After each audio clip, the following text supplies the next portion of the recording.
کی موافقت کر دیں تو اس حدیث کی موافقت اہل علم کے ہاں نہایت ہی اہمیت کی حامل ہوتی ہے اور معتبر ہوتی ہے، اس کو حجت تسلیم کیا جاتا ہے۔ موافقت کرنے سے مراد یہ ہوتا ہے کہ امام ذہبی ہو یا کوئی بھی محدث ہو، وہ کسی حدیث کے بارے میں یہ کہہ دے کہ میں اس حدیث کو درست مانتا ہوں، صحیح مانتا ہوں، اس کے رجال کی توثیق کرتا ہوں، یعنی اس کے رجال کو ثقہ مانتا ہوں، تو یہ اس سے مراد ہوتی ہے موافقت سے۔ تو امام ذہبی نے بھی اس حدیث مبارکہ کی موافقت کی ہے، یعنی اس حدیث مبارکہ کو ثقہ قرار دیا ہے، اس کے رجال کو ثقہ قرار دیا ہے۔ حضرت عبداللہ ابن عباس سے یہ روایت نقل ہے، عن عبداللہ ابن عباس رضی اللہ تعالیٰ عنہما قال قال رسول اللہ صلی اللہ تعالیٰ علیہ وآلہ وسلم البرکۃ مع اکابرکم، کہ نبی کریم صلی اللہ تعالیٰ علیہ وآلہ وسلم نے واضح طور پر ارشاد فرمایا کہ برکت تمہارے اکابر کے ساتھ رکھی گئی ہے، جو تمہارے اکابر ہیں اللہ جل مجدہ الکریم نے ان کے ساتھ برکت کو رکھا ہے۔ اب چاہے وہ اکابر کی صحبت کے طور پر برکت ہو، چاہے وہ اکابر کے نظریات کے اختیار کرنے کے طور پہ برکت ہو، چاہے وہ اکابر کی دیگر تعلیمات کو تسلیم کرنے کے طور پر برکت ہو، تو یہ حدیث مبارکہ میں واضح طور پر کہہ دیا گیا کہ البرکۃ مع اکابرکم، کہ برکت کو تمہارے اکابر کے ساتھ اللہ جل مجدہ الکریم نے رکھ دیا ہے۔ اب یہ جو 15ویں صدی ہے، یہ اتنی خطرناک اور اتنی خوفناک صدی ہے، چونکہ قرب قیامت ہے، نبی کریم علیہ الصلوۃ والسلام کے زمانے سے لوگ دور جاتے چلے جا رہے ہیں، تو جتنا لوگ نبی کریم علیہ الصلوۃ والسلام کے زمانے سے دور جاتے جا رہے ہیں، اتنا جو ہے وہ برکت اٹھتی چلی جا رہی ہے، اور اتفاق اتحاد کی جو فضا ہے، امن بھائی چارے کی اور اخوت کی جو فضا ہے، وہ ختم ہوتی چلی جا رہی ہے۔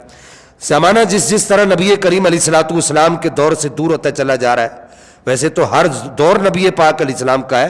لیکن آپ کی حیات ظاہری کے دور کی بات کر رہا ہوں۔ جس طرح زمانہ نبی پاک علیہ الصلوۃ والسلام کے دور مبارک سے دور ہوتا چلا جا رہا ہے، اس طرح جو ہے وہ لوگوں کے ہر طرح کے معاملے میں برکت اٹھتی چلی جا رہی ہے۔ لوگوں کی زندگیوں میں برکت اٹھ چکی ہے، رزق میں برکت اٹھ چکی ہے، معاملات میں برکت اٹھ چکی ہے، علم میں برکت اٹھ چکی ہے، حلم میں برکت اٹھ چکی ہے، فہم اور افہام اور تفہیم میں برکت اٹھ چکی ہے، ادراک میں برکت اٹھ چکی ہے، اور لوگوں کے آپس کے معاملات میں برکت اٹھ چکی ہے۔ اس کی وجہ میں یہ سمجھتا ہوں کہ یہ نبی پاک علیہ الصلوۃ والسلام کے زمانے سے جس طرح ہم دور ہوتے چلے جا رہے ہیں، اس طرح برکت اٹھتی چلی جا رہی۔ اب یہ یعنی اسی تبدلات اور تغیرات کا نتیجہ ہے کہ اچھا خاصا پڑھا لکھا آدمی ایسی بات کر جاتا ہے کہ جس کا اہل سنت کے نظریات سے کوئی تعلق نہیں ہوتا، اور وہ اپنے طور پر جو ہے وہ اپنے چینل پر، اپنے فیس بک پیج پر، اور وہ اپنے ذرائع پر، سوشل میڈیا کے ذرائع پر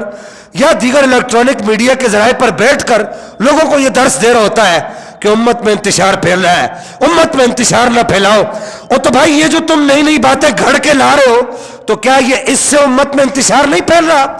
امت ایک عرصے سے یہ نعرہ لگاتی چلی آ رہی ہے کہ امت کے ہاں یہ نعرہ مسلمہ نعرہ ہے کہ اہل السنہ کے ہاں واضح طور پر یہ عرصہ دراز سے ہم سنتے چلے آئے، ہمارے باپ دادا سنتے چلے آئے کہ یہ نعرہ اہل سنت کے ہاں عرصہ دراز سے لگتا چلا آ رہا ہے کہ جب بھی نعرہ تکبیر، نعرہ رسالت لگایا جاتا ہے تو اس کے ساتھ نعرہ تحقیق، حق چار یار کا نعرہ لگایا جاتا ہے، اور تم جو ہے ایک طرف تو کہتے ہو کہ امت میں انتشار پیدا نہ کرو،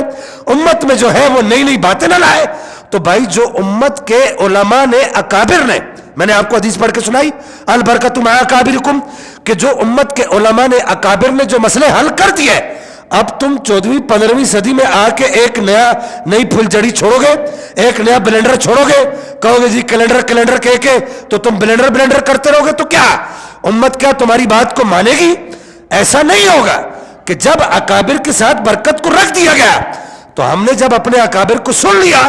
اعلیٰ حضرت جیسے اکابر، امام ربانی جیسے اکابر، شیخ محقق علیہ اطلاق شیخ عبدالحق محدث دہلوی جیسے اکابر، بڑے شاہ العزیز محدث دہلوی جیسے اکابر، شاہ ولی اللہ محدث دہلوی جیسے اکابر، یہ بڑے اکابر کو جب ہم نے سن لیا کہ ان کے ہاں یہ بات مسلمہ ہے کہ جب بھی نعرہ تحقیق کا ذکر کیا جاتا ہے تو وہ حق چار یار کے طور پر وہ گفتگو کرتے ہیں، وہ اس کا جواب دیا جاتا ہے۔ میں یہاں پر سرکار بغداد کی صرف ایک بات عرض کر کے اپنے یعنی کہ اس بات کو اختتام پذیر کرتا ہوں۔ حضور والی بغداد نے ارشاد فرمایا، قلائد الجواہر میں یہ بات نقل ہے کہ آپ نے ارشاد فرمایا کہ وَمَن يَتْرُكُ الْآثَارَ وَمَن يَتْرُكُ الْآثَارَ قَدْ ضَلَّ سَعْيُهُ وَهَلْ يَتْرُكُ الْآثَارَ مَنْ كَانَ مُسْلِمًا۔ آپ نے فرمایا جو اکابر کے نشان قدم کو چھوڑتا ہے، جو اکابر کے نقش قدم کو چھوڑتا ہے، کون کہہ رہا ہے؟ حضور والی بغداد ارشاد فرما رہے، شہنشاہ ولایت ارشاد فرما رہے، جو اکابر کے نقش قدم کو چھوڑتا ہے قد ضل سعیہ، اس کی ساری محنت رائگاں ہو جاتی ہے۔ اور فرمایا کیا ایسا ہو سکتا ہے کہ مسلمان ہو اور اپنے اکابر کے رستے کو چھوڑ دے؟ تو اب اس صدی میں آ کے اور اس لمحے میں آ کے ہمیں کوئی نہ سکھائے کہ کس چیز کا کیا جواب ہوگا اور کیا عقیدہ کیا اپنایا جائے گا۔ ہم تمہاری تحقیقات کو نہیں مانیں گے۔ ہمارے اکابر نے جو تحقیقات کر دی، ہم انہی تحقیقات کو اپنے سر کا تاج سمجھیں گے اور اپنی آنکھوں کا سرما سمجھیں گے۔ ہم کسی نئی تحقیق کو تسلیم کرنے کے بالکل بھی قائل نہیں ہے۔ جو تحقیقات سیدی اعلیٰ حضرت نے کر دی، بس وہی تحقیقات ہماری سر آنکھوں کا تاج ہے۔ اللہ جل مجدہ الکریم اس طرح کے لوگوں کو ہدایت عطا فرمائے۔ درود پاک پڑھی، اللہم صلی علی